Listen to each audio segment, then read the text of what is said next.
Halo, Assalamualaikum warahmatullahi wabarakatuh. Perkenalkan, nama saya Yosi Nestia. Saya dari Fakultas Ilmu Pendidikan, Program Studi Administrasi Pendidikan. Pada kesempatan kali ini, saya akan mempresentasikan hasil dari pemaparan video dari mata kuliah Komunikasi Organisasi pada pertemuan ketiga, yaitu strategi mengatasi grogi, cemas, dan gugup, serta rasa takut dalam public speaking.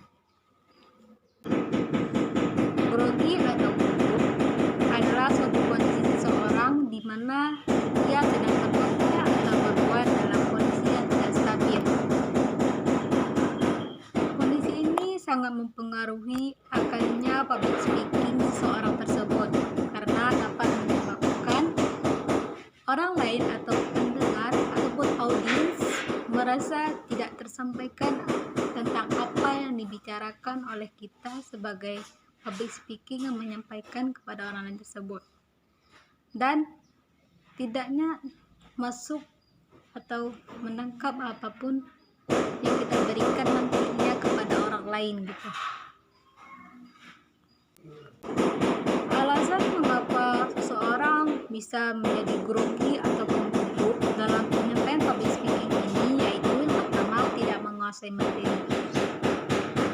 Penguasaan materi ini sangat penting bagi seorang public speaking yang baik dan benar, karena materi ini harus dapat dan disampaikan oleh kepada audiens dan pendengar yang nantinya akan mendengarkan apa yang kita berikan dan apa yang kita paparkan kepada mereka. Dan penguasaan materi ini bisa dilakukan berulang kali, satu atau dua, bahkan sering, untuk memantapkan dan lebih meyakinkan diri supaya kita bisa dan materi itu dapat kita rasakan dan dapat kita paparkan nantinya dengan tidak grogi ataupun tidak merasa lupa dan mantap untuk meyakinkan orang lain itu dalam materi ini. Yang kedua yaitu jam terbangnya. Solusi dari jam terbang ini yaitu satu, mempunyai jam terbang yang efektif dan tidak dapat mengganggu apapun kegiatan yang kita lakukan nantinya. Yang kedua, penguasaan materi. Nah, seperti saya telah sebutkan tadi, penguasaan materi ini harus dapat dilakukan beberapa kali supaya lebih mantap dan lebih yakin kita akan menampilkan dan memaparkan apa yang kita sampaikan nantinya dari materi tersebut kepada orang lain, dan orang lain tersebut bisa tersampaikan melalui apa materi kita yang kita sampaikan nantinya kepada orang itu. Yang ketiga, menguasai keadaan. Bisa saja dengan merilekskan tubuh kita ataupun dengan berkaca ataupun untuk menjadi lebih enjoy dan lebih tenang dan tidak gugup nantinya. Bisa dilakukan beberapa hal yang menurut kita bisa enjoy dan bisa membuat tubuh tidak kaku nantinya. Yang keempat yaitu meyakinkan diri sendiri. Bahwasanya yakinkanlah diri Anda bahwa Anda siap dan Anda sudah berusaha untuk menampilkan yang terbaik dan maksimal. Apapun hasilnya, it's okay, itu hanya sebuah pelampiasan atau ya bisa disebut juga penampilan yang sudah memuaskan tapi belum menjadi yang terbaik gitu. Pokoknya kita sudah berani, kita sudah menampilkan apapun yang kita sudah dapatkan dari materi itu dan kita sudah rasa maksimal, itu wajar saja salah, wajar saja, tapi Itu adalah langkah supaya kita bisa upgrade lagi public speaking kita dan lebih memantapkan materi tersebut. Dan apapun hasilnya kita harus terima, baik itu materi, baik itu hasilnya bagus atau tidak, yang jelas kita sudah menampilkannya yang terbaik. Yang kelima yaitu latihan sebelum tampil. Latihan sebelum tampil ini perlu dilakukan oleh seorang public speaking karena itu melatih ketangkapan materi yang telah kita berikan dan untuk memaksimalkan materi yang telah kita rangkum dan kita akan sampaikan nantinya.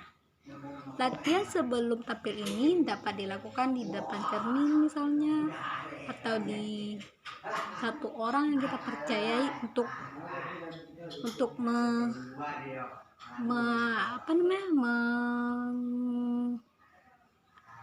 membuat kita lebih enjoy gitu loh.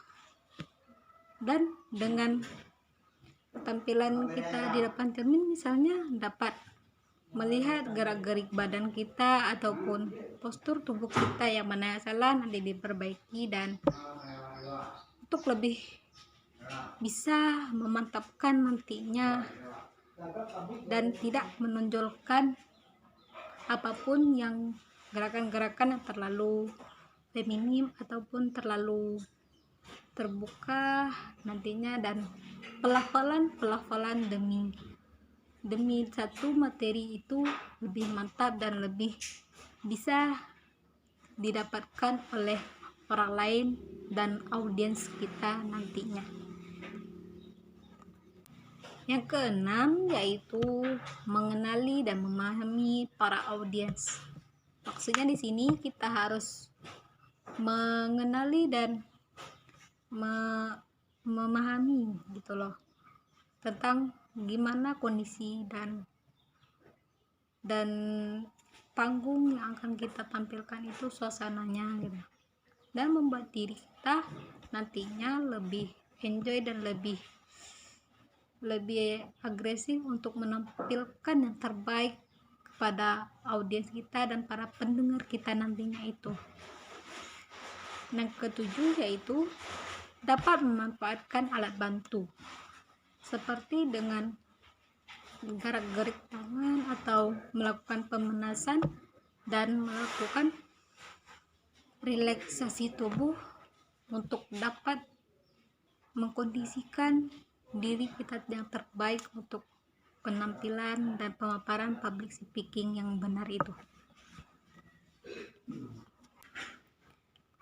Pemanfaatan alat bantu ini dapat meringankan atau mempermudah kita untuk melakukan yang terbaik untuk menyampaikan public speaking yang benar dan mengurangi rasa nervous, grogi ataupun cemas dalam penyampaian public speaking nanti kepada audiens kita sendiri, dan dapat mempermudahkan kita juga dalam melakukan hal-hal yang untuk tidak menjadi bahan ketakutan ketikanya sendiri untuk tampilnya. Nah, selanjutnya yaitu yang kedelapan, positive thinking. Positive thinking di sini kita harus bisa memikirkan hal yang positif ke depannya, bahwasanya kita sudah memantapkan materi dan kita sudah berkali-kali mengulang materi dan menguasai materi itu, dan sudah menentukan hasil yang maksimal di materi ini, dan menurut kita sudah tersampaikan kepada audiens, dan harus memiliki pikiran yang positif dan aura positif kepada audiens supaya kita dan diri kita ini yakin bahwasanya kita sudah menampilkan hal yang maksimal. Kalau apapun hasilnya tidak apa-apa, karena kita sudah menampilkan hasil yang maksimal, dan kita harus menerima dan harus memberi kekuatan yang positif supaya itu bisa dirasakan audiens kita melalui materi-materi sebelumnya yang kita sampaikan itu. Nah, itulah cara-cara ataupun solusi dan ciri-ciri yang bisa kita lakukan untuk mengendalikan diri kita ataupun mengendalikan pemikiran-pemikiran grogi tadi, gugup tadi, dan cemas tadi supaya hilang dan musnah dari diri kita sendiri, dan membuat kita enjoy nantinya untuk menampilkan public speaking kita yang telah kita pelajari, dan materi yang kita pelajari itu yang kita kuasai itu dapat disampaikan dengan baik, dan supaya nantinya kita bisa menjadi lebih baik ke depannya dalam penyampaian materi ini, dan public speakingnya terus bagus dalam hal apapun, dan dapat mengurangi apapun yang membuat kita rasa takut ataupun itu bergrogi, gugup ataupun cemas bisa hilang, dan kita harus pede dalam melakukan yang namanya public speaking dan materi kepada audiens, kepada yang materi kita berikan supaya dapat disampaikan kepada audiens nantinya di dalam panggung ataupun di dalam penyampaiannya terdapat ada kata-kata yang dipetik oleh audiens kita dari materi ataupun public speaking tersebut. Nah, dan membuat kita selaku public speaking ataupun selaku pemateri untuk penyampaian public speaking ini lebih enjoy, lebih agresif dan lebih mantap untuk menyampaikan apapun dan materi apapun public speaking yang telah kita lakukan nantinya. Dan poin penting dalam yang saya sampaikan pada kesempatan kali ini yaitu yang pertama, sering melakukan yang namanya penguasaan materi. Penguasaan materi ini sangat penting dalam public speaking. Tanpa penguasaan materi, apa yang mau disampaikan gitu, dapatnya kita memaksimalkan materi ini dan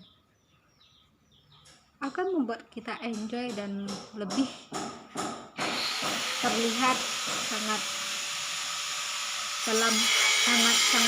matang dalam penguasaan materi, baik public speaking ataupun materi yang akan kita sampaikan.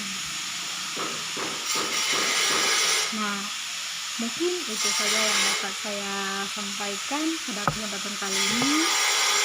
Kalau ada kata-kata yang salah dan pemaparan yang salah, mohon dimaafkan. Saya Yesinasia, kami undur diri dan saya akhiri dengan Assalamualaikum warahmatullahi wabarakatuh. Bye bye.